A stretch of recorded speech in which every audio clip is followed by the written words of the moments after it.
Hi, I'm Lutz, Director of Horticulture at Heritage Museums and Gardens. And I'm Allie Mulrow, Manager of Visitor Experience at Heritage Museums and Gardens, located in historic Sandwich on Cape Cod.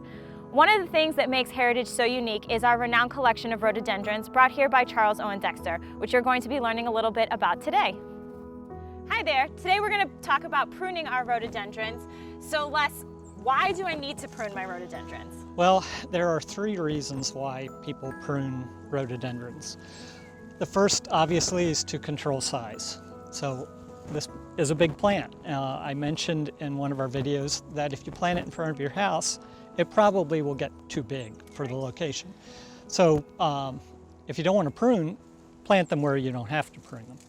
But if you want to control them for size, that's one major reason to prune rhododendrons.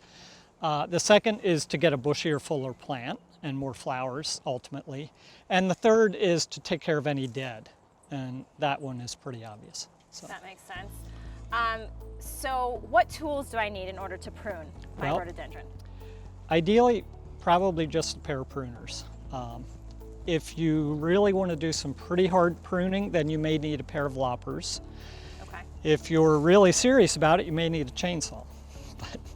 Depending on how much I'm taking down. Right. All right, so I've got my pruners. I see you've got your alcohol again with us I do have here. alcohol. And when should I be pruning my rhododendrons? Well, in New England, we're on Cape Cod, you should prune these probably in June. So as soon as they're done flowering is when you'd prune them. All right, so I'm waiting for them to flower and then I'm gonna start to prune. What is the best way to prune my rhododendron? Well, again, if you're trying to control for size, then you go in and take out large sections of the plant. So you can take out 2 or 3 feet of height by doing something like that. So I've just reduced the volume of the plant and hopefully the height of that plant. Is there a special place I need to make the cuts on the rhododendron? Yes, you should make the cut so that you can still see a latent bud below the cut. If there are no latent buds on this stem, then chances are it probably isn't going to grow.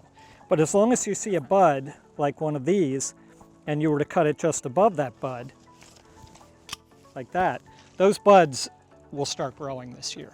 Okay. And so you'll end up with new growth at that point. So and some plants respond better than others to this heavy pruning. So you could probably take this plant down 3 or 4 feet in height and it will still come back and grow out. So I can really cut that much out of my plant and it's not going to harm the rhododendron? Yeah. Okay. So as I'm pruning, I'm going to take out these bigger chunks. I can help bring down the size a little bit since I planted it in the wrong spot in my yard.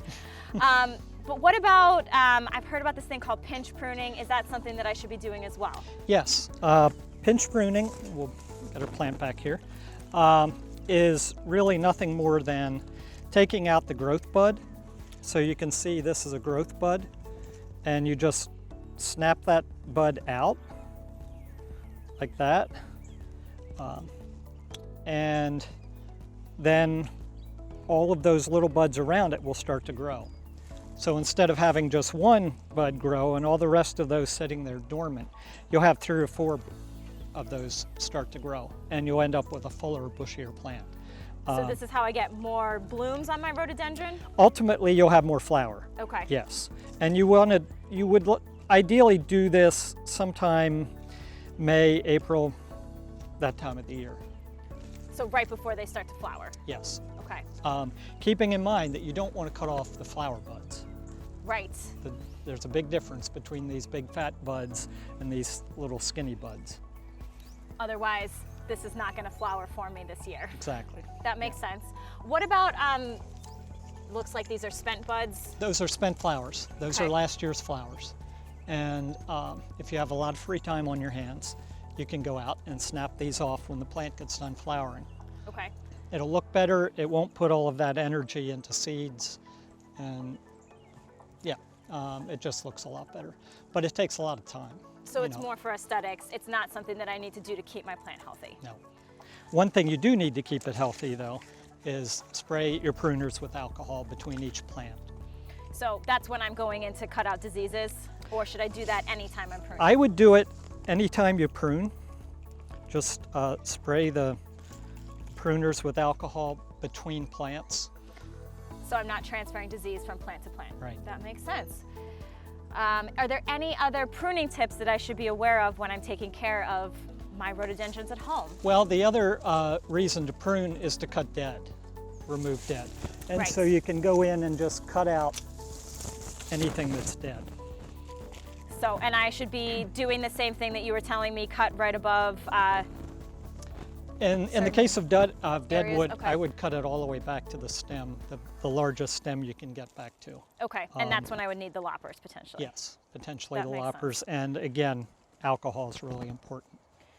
Now, I have a lot of rhododendrons in my yard, but I also have some azaleas and a couple of mountain laurels. I've heard that they are very similar. Can I do the same techniques for pruning on those? Definitely. Azaleas are actually the same genus as rhododendrons. They're just a different species and they respond the same way to pruning. Mountain laurel are also in the same family, different genus, and they respond very well to pruning too. Well, thank you so much for sharing some care and pruning tips with us today, Les. Thanks for joining Les and I today to learn a little bit more about our rhododendron collection at Heritage Museums and Gardens. To learn a little bit more, please follow us on Facebook or check out our website at heritagemuseums.org. Happy gardening.